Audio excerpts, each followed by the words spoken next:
వాళ్ళు కూడా వాదనలు వినిపించారు. 200 పేజీల కౌంటర్ కూడా గవర్నమెంట్ వైపు నుంచి దాఖలు చేశారు. చేసిన తర్వాత జడ్జి గారు మొత్తం వాదనలు విన్నారు. జడ్జిమెంట్ రిజర్వ్ చేసి పెట్టారు 31 తారీఖున. నేను ఏసీబీని ఏం కోరుతా ఉన్నానంటే, అదేవిధంగా గవర్నమెంట్ ఏం కోరుతా ఉన్నానంటే, జడ్జి గారు రిజర్వ్ చేసి పెట్టిన తర్వాత తీర్పుని మనం వెంటనే తొందరపడి, నేను ఎక్కడికి పోయేది లేదు, ఎక్కడికి తప్పించుకునేది లేదు, తొందరపడి మీరు అనవసరంగా ఎందుకు ఈ హడావిడి చేస్తున్నారని అడిగాను.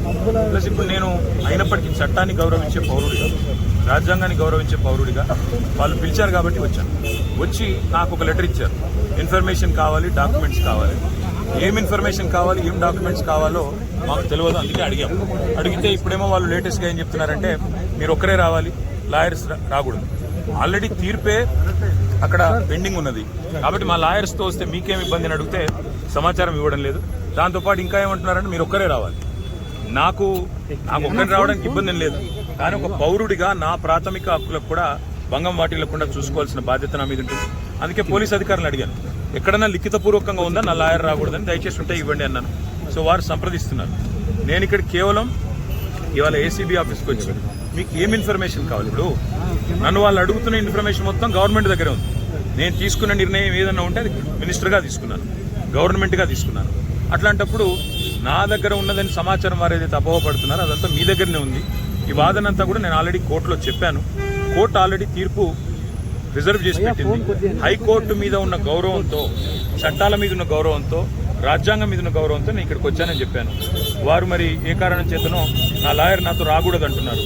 మరి ఒక పౌరుడిగా నాకు నా లాయర్ను వెంటబెట్టుకుని విచారణలో భాగస్వామ్యం చేసే అధికారం నాకుందని నేను అనుకుంటున్నాను.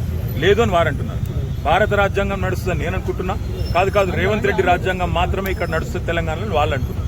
చూడాలి మరి వాళ్ళు ఏం చెప్తారో. దాన్ని మీరు ముందుగా ఇన్ఫార్మ్ చేశారా అడ్వకేట్స్ బ్రదర్? వాళ్ళు హైకోర్టు తీర్పు రిజర్వ్ చేసిన తర్వాత నిజాన్ని నన్ను పిలవాల్సిన అవసరం లేదు. హైకోర్టులో చాలా గంటల వాదనలు వాళ్ళు వినిపించారు ఏసీబీ తరఫున. ఇవాళ కొత్తగా మళ్ళీ ఇప్పుడు శోధించేది సాధించేది లేదు. చెప్పాల్సింది కూడా చెప్పకుండా ఇక్కడేదో హడావుడి చేసి నిన్న రైతు భరోసా ఎగ్గొట్టారు కాబట్టి రైతు భరోసా నుంచి తప్పించుకోవడానికి 2 రోజులు మీడియాలో ఈ డ్రామా నడపాలని రేవంత్ రెడ్డి గారు అనుకుంటున్నారు. దీనికి మేము బాధపడం. రేవంత్ రెడ్డి గారు ఏమనుకున్నా 15,000 ఇస్తానని చెప్పి 12,000 ఇచ్చిన విషయము ప్రజలకు గుర్తుంది. మీరు ఎన్ని డ్రామాలు చేసినా మాకు ఇంకో సమాచారం కూడా ఉంది. నేను ఇక్కడికి రాగానే కావాలని కేటీఆర్ ఇంటి మీద రైడ్స్ అని చెప్పి అక్కడ రైడ్లు చేయించాలని ఆలోచన చేస్తా ఉన్నాను. పర్వాలేదు, ఇవన్నీ డ్రామాలు మాకు తెలుసు. మీరు ఎన్ని డ్రామాలు చేసినా రాష్ట్ర ప్రజలకి నేను చేసే విజ్ఞప్తి ఒకటే, 420 హామీలు ఏవైతే రేవంత్ రెడ్డి ప్రభుత్వం ఇచ్చిందో అది అమలు చేసేదాకా కొట్లాడదాం. కేసులు ఎన్ని పెట్టినా, మీడియా మేనేజ్మెంట్ పాలిటిక్స్ ఎన్ని చేసినా భయపడాల్సిన అవసరం లేదు, బాధపడాల్సిన అవసరం లేదు. వాళ్ళు ఎన్ని రైడ్స్ చేసుకున్నా, ఎన్ని డ్రామాలు చేసినా నా లాయర్లు ఉంటే వాళ్ళకి వచ్చిన ఇబ్బంది ఏంటంటే, నాతో పాటు లాయర్లు ఉంటే నా రైట్స్ ప్రొటెక్ట్ చేయబడుతుంది. ఇక్కడ మా పట్నం నరేందర్ రెడ్డి గారిని అరెస్ట్ చేసినప్పుడు ఆయన ఇవ్వని స్టేట్మెంట్ ఇచ్చినట్టుగా పోలీసులు తప్పుడు వార్తలు రాసి మీడియాకి లీక్ చేశారు. అట్లా కాకుండా నా రైట్స్ నేను ప్రొటెక్ట్ చేసుకోవాలి, లాయర్ ఉండాలని కోరుతున్నాను.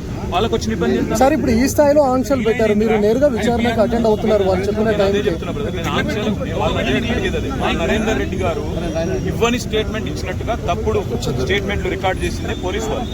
అందుకే నాకు వాళ్ళ మీద నమ్మకం లేదు కాబట్టి నా లాయర్లను తెచ్చుకున్నాను. ఇప్పుడు మా ఇంటి మీద రైడ్స్ రైడ్ చేసినప్పుడు నాకు తెలిసి ఏం చేయబోతుంది, రైడ్ చేసి అవసరమైతే కొన్ని ఇంప్లాంట్ చేసి కొన్ని లేనిపోని సృష్టించి అందులో ప్లాంట్ చేసి దాని మీద కేసు బనాయించాలని వీళ్ళ చిల్లర ప్రయత్నం.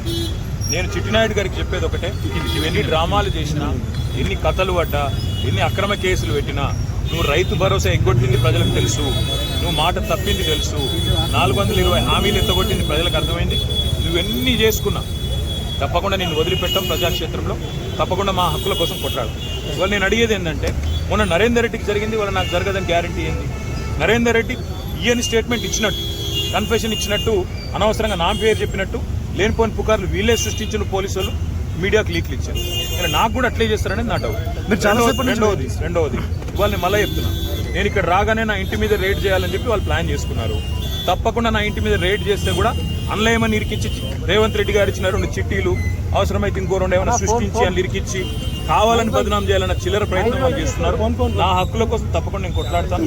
న్యాయవాదుల సమక్షంలో ఎంక్వైరీ చేయాలని కోరుతున్నాను. తప్పే చాలా సేపటి నుంచి వెయిట్ చేస్తున్నారు, ఇంకెంతసేపు వెయిట్ చేస్తారు? ఏమని చెప్తున్నారు? 5 నిమిషాలు చూసిన తర్వాత మరి పోలీసులు సహకరించకపోతే నా దారి నేను. అంటే ఇప్పటివరకు అయితే ఏం చెప్పట్లేదు పోలీసు వాళ్ళు. మరి లిఖితపూర్వకంగా ఏం చేయట్లేదు, కానీ వాళ్ళు ఫోన్లు వాళ్ళు ఏదో మాట్లాడుతున్నారు పైకి. రేవంత్ రెడ్డికి మాట్లాడుతున్నారో, మరి ఇంకా డీజీపీకి మాట్లాడుతున్నారో, ఎవరికి మాట్లాడుతున్నారో తెలియదు. వాళ్ళు ఏం చెప్తారో దాన్ని బట్టి నా తదుపరి సార్ ఇప్పుడు అడ్వకేట్స్ ని అనుమతి లేదు అనేది అయితే నిబంధన లేదు కదా సార్. అడ్వకేట్స్ అనుమతి లేదు అనేది తప్పు. మొన్న పట్నం నరేందర్ రెడ్డి మీద ఏ కుట్ర అయితే వీళ్ళు చేసిండ్రో, ఆయన ఈయని స్టేట్మెంట్ ఇచ్చినట్టు పోలీసు వాళ్ళు ఏదైతే దొంగ స్టేట్మెంట్ సృష్టించి ఆయనను నన్ను బద్నాం చేసే ప్రయత్నం చేసిండ్రో అది జరగకూడదన్నదే నా తాపత్రయం. అందుకే లాయర్ ఉండాలని నేను కోరుతున్నా. లాయర్ ఉంటే వాళ్ళకి అభ్యంతరం ఏందో నాకు అర్థమైతే లేదు. ఏమైనా కానూన్ ఉందా చూపెట్టు, కాగితం చూపెట్టు కాగితం చూపెట్టు. సార్ మీరు క్వశ్చన్ చేస్తే ఏం చెప్తున్నారు సార్? అడ్వకేట్స్ తీసుకొని వెళ్తాను కానీ మా ఇష్టం. ఇది ఇక్కడ భారత రాజ్యాంగం లేదు, అంబేద్కర్ రాసిన రాజ్యాంగం లేదు, అనుముల రేవంత్ రెడ్డి రాసిన రాజ్యాంగం ఉంది. మా ఇష్టం, మా జాగిర్ అంటారు. ఏం చేయాలి సార్? ఉద్దేశపూర్వకంగానే మిమ్మల్ని ఇక్కడ డైవర్ట్ చేసి ఇంటి వైపు రైడ్కి వెళ్ళారు. ఇంటి మీద ఇప్పుడు రైడ్కి వెళ్ళడానికి ప్రయత్నం చేస్తున్నారు. వాళ్ళు రైడ్ చేసి కూడా మన ప్లాంట్ చేస్తారనేది నా అనుమానము. తప్పకుండా చట్టపరంగా న్యాయపరంగానే పర్లేదు. ఆల్రెడీ తీర్పు రిజర్వ్ అయ్యి ఉంది.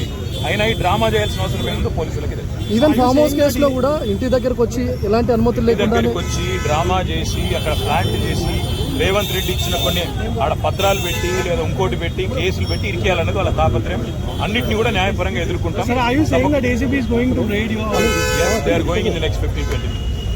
మీరు ఒక మాజీ మంత్రి ఇలా రోడ్డు మీద కాకుండా కనీసం లోపలికి పిలిచైనా చెప్పాల్సిన వాళ్ళ విఘ్నత, అది రేవంత్ రెడ్డి గారి యొక్క విఘ్నత, వారి యొక్క తెలివితేటలు.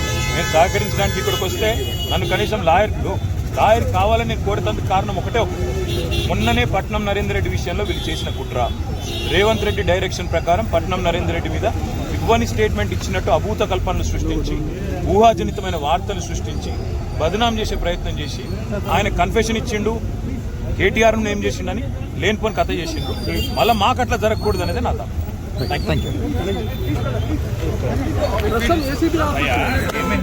ఎక్స్టెన్సివ్ ఆర్గ్యుమెంట్స్ ఏసీబీ చేసి జడ్జిమెంట్ రిజర్వ్ అయిన తర్వాత పిలిచే అవసరం లేదు, పిలిచాను. అయినా వచ్చినాక మీరు నా లాయర్ రాకూడదు అంటే నేను ఇన్ రైటింగ్ ఇవ్వండి. నేను లాయర్ రాకూడదు, ఇన్ రైటింగ్ ఇవ్వండి.